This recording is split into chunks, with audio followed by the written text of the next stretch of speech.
Oke, assalamualaikum warahmatullahi wabarakatuh. Bapak Ibu, ketemu lagi di video saya ya. Kali ini kita akan membahas tentang usia remaja Bapak Ibu. Usia yang normal di remaja itu apa saja? Nah, ini penting Bapak Ibu. Kalau remaja di fase remaja ini dia tidak bisa menyelesaikan konflik di fase remaja, maka anak ini akan mengalami kebingungan peran. Nah, kebingungan peran, kemudian hilangnya jati diri. Nah, ini ya. Oke, kita bahas ya Bapak Ibu. Fase remaja itu dimulai dari usia 12 sampai 18 tahun. Oke ya. Kemudian mulai berkembang kemampuan remaja mencapai identitas dirinya. Ya, mulai dia mencari perannya siapa, mencoba personalnya ya, perannya seperti apa. Kemudian tujuan pribadi. Nah, memiliki tujuan pribadi dan keunikan. Nah, keunikan ini adalah suatu sikap yang tidak dimiliki orang lain, hanya dia yang dimiliki. Ya, hanya punya dia yang memiliki atau punya ciri khas ya. Oke ya. Kemudian apa sih yang harus dicapai? Nah, harus dicapai ketika remaja. Nah, ini pertama itu tugas perkembangan harus diselesaikan oleh remaja. Karena apa? Kalau remaja tidak bisa menyelesaikan tugas perkembangan, dia akan mengalami penyimpangan perilaku. Nah, ketidaknormalan. Nah, salah satu wujud ketidaknormalannya adalah dia tidak punya peran, kebingungan peran. Nah, kemudian bingung jati dirinya. Nah, ini ya. Kemudian remaja ini mengalami kepribadian yang rapuh karena apa? Nggak punya tujuan, nggak punya jati diri. Nah, itu makanya penting sekali remaja ini bisa melalui konflik di masa remaja ini dengan normal supaya nanti dia menjadi remaja yang apa, coba Bapak Ibu? Remaja yang punya kepribadian, punya tidak mengalami kebingungan peran. Oke. Apa sih yang harus kita tahu sebagai orang tua? Nah, ini orang tua itu harus tahu perkembangan remaja ini sejauh mana. Remaja ini ada kelainan apa enggak ya perkembangannya. Nah, baik kita identifikasi satu-satu ya. Yang pertama itu remaja itu menilai dirinya secara objektif, rasional ya. Secara objektif, dia mampunya gimana, kemudian dia bisa apa ya. Dia mampu mengerjakan apa, kemudian hal yang disukai apa, itu sesuai ya, itu namanya objektif, sesuai dengan kenyataan. Kemudian merencanakan, nah mampu merencanakan, memplanning ya, terkait dengan kemampuannya, aktualisasi dirinya ketika dia ingin jadi misalnya pemain voli, nah, atau pengen jadi penari, minimal bisa menari, bisa tampil, nah, minimal di ranahnya kabupaten dia mampu. Ini contoh aja ya Bapak Ibu, contoh ya. Jadi dia mampu ya, mampu bisa mengekspor kemampuannya, baik itu kalau dia memang di usia remaja dia eh, punya minat tertentu, misalnya pelajaran tertentu, misalnya pelajaran matematika, bahasa Indonesia atau IPS. Nah, ini dia mulai bisa merencanakan, nggak cuma belajar aja, berarti dia sebelum pergi ke sekolah dia belajar, dia menyiapkan diri ya. Itu kemudian ketika dia mau misalnya mau pengen jadi pemain sepak bola, pengen jadi pemain sepak bola profesional, dia nyiapkan, dia latihan, dia merencanakan planningnya, saya harus seperti apa. Nah, ini contohnya ya, ini contohnya. Kemudian mulai menyukai dirinya. Nah, kalau nggak menyukai itu nanti citra dirinya negatif ya. Menyukai dirinya, nggak porsi tubuhnya menyukai ya, rambutnya diterima, rambutnya keriting mau tambah lurus ya tetap mensyukuri ya. Kemudian itu normal ya Bapak Ibu, ketika anak itu muncul sifat menilai dirinya secara objektif, kemudian mampu merencanakan ya apa yang mau dilakukan besok hari. Nah, itu normal Bapak Ibu. Kemudian bisa berinteraksi dengan orang lain ya sesuai dengan kemampuannya atau otoritasnya ya sesuai dengan perkembangannya ya, menyukai dirinya, kemudian berpikir.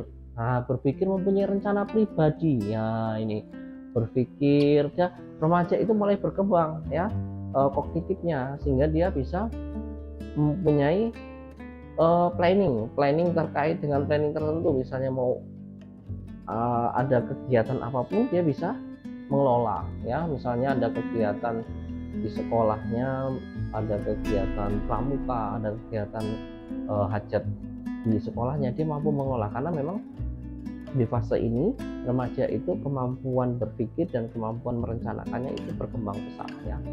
Kemudian memilih gaya hidup, gaya hidup dan minat yang baik. Nah, ini jadi remaja itu harus disesuaikan penampilannya, kemudian minatnya. Nah, ini tuh dia akan mencoba sampai dia tahu identitas dirinya sesuai dengan perkembangannya seperti apa.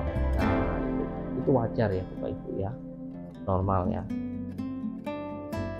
Kemudian memperlihatkan, nah yang kalau agama Kristen rajin ke gereja, agama Islam rajin ke masjid. Nah, itu mempunyai nilai ya, nilai sesuai dengan pikirannya. Nah, sudah mulai berkembang ya keyakinannya, hubungan dengan Tuhan, hubungan dengan manusia itu mulai berkembang ya, sehingga dia menjadi pribadi yang punya nilai ya, nilai keyakinan atau spiritualnya ya, sebetulnya itu mempunyai bisa berkembang dengan baik di fase remaja. Kemudian mulai remaja itu mulai memperlihatkan kemandirian. Dia ketika menyelesaikan tugas ataupun kegiatan apapun dia sudah mulai sendiri ya. Ketika dikasih tugas yang biasanya dibantu, dia pengennya sendiri ya. Misalnya tugas rumah nih, membersihkan, kalau dulu kan orang tuanya ikut campur, tapi kalau sekarang sudah, kalau remaja dia pengennya mandiri sendiri. Kemudian menyelesaikan masalah ya. Nah, menyelesaikan masalah yang mampu dia selesaikan ya. Kalau nggak mampu, dia biasanya minta bantuan orang. Itu normalnya Bapak Ibu. Kalau memang anak remaja itu pengen mandiri, menyelesaikan masalah, itu dia berkembang. Jadi kebutuhan remaja terkait jangan dibatasi. Nah, kalau dibatasi nanti jadi pribadi yang ragu-ragu ya, pribadi yang tidak punya jati diri. Karena apa? Karena dibatasi ya. Dibatasi itu nanti merasa tidak aman nanti ya. Nah, ini yang menyimpang ya, perilaku yang tidak menyimpang ya. Perilaku yang menyimpang itu dia personalnya akan menemukan personal keunikan dirinya sendiri kalau dia mampu menyelesaikan konflik di fase remaja. Setiap perkembangan itu ada konflik ya, setiap ada di tahap perkembangan pasti ada masalah. Kemudian ketika anak itu bisa menyelesaikan dengan baik, anak ini akan jadi pribadi yang sehat ya secara mental. Nah, punya identitas diri, punya jati diri, mempunyai rasa nyaman dan tidak meragu-ragu dengan masa depan. Ini kalau ke depan, kalau dia jadi nggak normal, syaratnya ini nggak terpenuhi, nggak normal nih, dia akan jadi pribadi yang ragu-ragu. Kemudian ketika bergaul di masyarakat dia nggak malu, ragu-ragu terhadap kemampuannya ya. Ragu-ragu misalnya kalau dilibatkan, dia nggak yakin sama kemampuannya, kemudian merasa tidak aman, tidak nyaman di lingkungan. Nah, karena apa? Karena perkembangan di fase remaja tidak mengeksplor dengan baik. Jadi memang peran orang tua itu sangat penting sekali di fase remaja ya. Nah, apa yang perlu dilakukan ya supaya remaja ini kalau sudah sehat, sudah normal, perlu di treatment agar dia dalam kondisi normal, supaya dia tetap sehat jiwanya dan mampu mengatasi konflik di usia remaja. Apa yang dianjurkan? Anjurkan pertama untuk bergaul dengan temannya, kemudian bercerita, mencurahkan pendapat kemudian perhatian, ya, kemudian mencurahkan rasa kekhawatiran. Ini untuk apa? Untuk mengembangkan rasa kepercayaan diri, kemudian rasa nyaman, aman dengan orang lain, ya, dengan keluarga. Ini harus dikembangkan itu supaya nanti dia tidak muncul sifat ragu-ragu. Kemudian anjurkan untuk mengikuti organisasi yang memang dia inginkan. Nah, untuk apa? Untuk meningkatkan moral. Di situ kan ada aturan, nilai yang diberikan di fase remaja ini, ya, nilai, kemudian ada batasan. Nah, itu untuk apa? Untuk meningkatkan moral. Dia bisa menilai baik dan buruk dari apa? Dari kegiatan sosial. Ya, salah satunya ekstrakurikuler organisasi. Itu sangat baik untuk perkembangan remaja. Kemudian ikut pramuka, ya, kemudian ikut ekstrakurikuler yang lain, ikut menari yang perempuan, ya, itu silakan, ya. Kemudian orang tua itu berperan sebagai model. Nah, ini dia remaja itu akan mencontoh, ya, mencontoh orang tua. Kalau orang tuanya suka berantem, ya dia akan mencontoh, ya, orang tua secara nggak sadar dia akan terekam di alam bawah sadar, akan tertanam sehingga munculnya tidak didatang, tidak diundang, tahu-tahu munculnya sifat kecelakaan apa? Sering melihat, ya. Jadi anak itu meniru.